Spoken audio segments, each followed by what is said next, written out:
Hey friends, it's Vic here. Welcome back to my channel.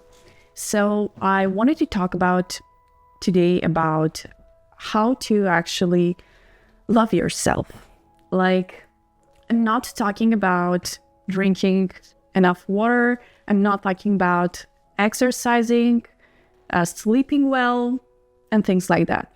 Because we all know that. We all know that we should sleep, we should eat well, and sometimes, even though you do all of that stuff, you are actually not helping yourself enough. Because what actually makes a difference is how you treat yourself. And if you treat yourself well, you will be very healthy and very happy. I'm telling you about how to be yourself. I used to cringe so hard thinking about memories, some experiences that I had that I didn't like. For example, I was completely blanked out during a presentation and I was standing in front of everyone like I'm blanked and I didn't know what to say. For months, I was just thinking about that memory, and I even developed entire mental technique to just box away that feeling. Today, I am unpacking why do we hold on to these memories that no one else remembers, and how our inner critic becomes our biggest bully. If you ever felt like now as an adult, or maybe you're in your 20s, I don't know, your past is holding you and is pushing you away from you feeling authentic, like yourself, this video is your permission to finally face it.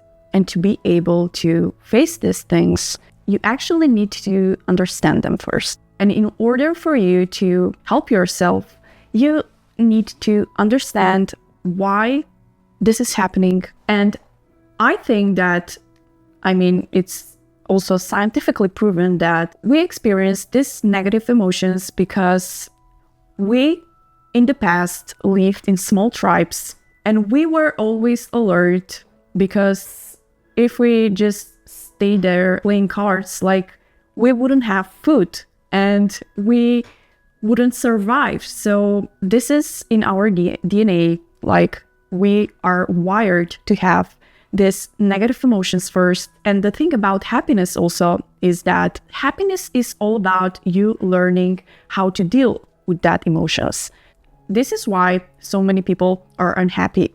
It's because they don't have a clue what happiness is. They don't know how to deal with that emotions. Like, you should know that this is something normal and this happens to all of us. And just thinking about that gives you permission to be yourself, because you know that everybody else is experiencing this kind of stuff and you're not alone. And that gives you joy, and that gives you just kind of like permission to be yourself. There are many things that you can do besides drinking enough water and healing your gut and just sleeping enough, eating healthy, something that gives you more energy, or maybe exercising to just physically make you well.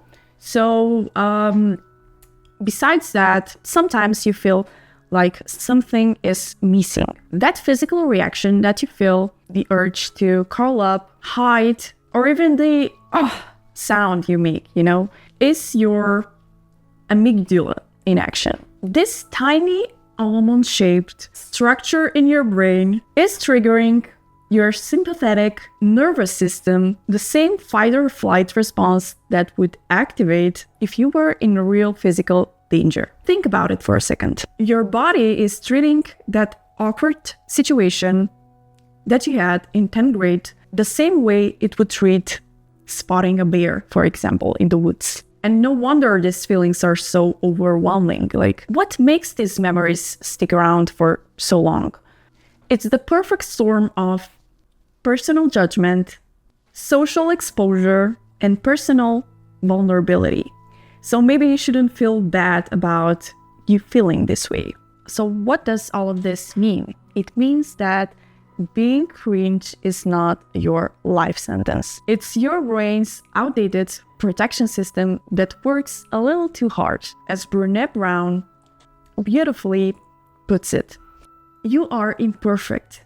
You are wired for struggle, but you are also worthy of love and belonging. When you face those uncomfortable moments with kindness, instead of hiding from them, something very incredible happens. They start to lose their power over you. They become lessons rather than something you use against yourself. Research shows that we dramatically overestimate how much attention others pay. You're thinking that everybody thinks about you and your mistakes and your cringe moments, when in reality, everybody is just living their life.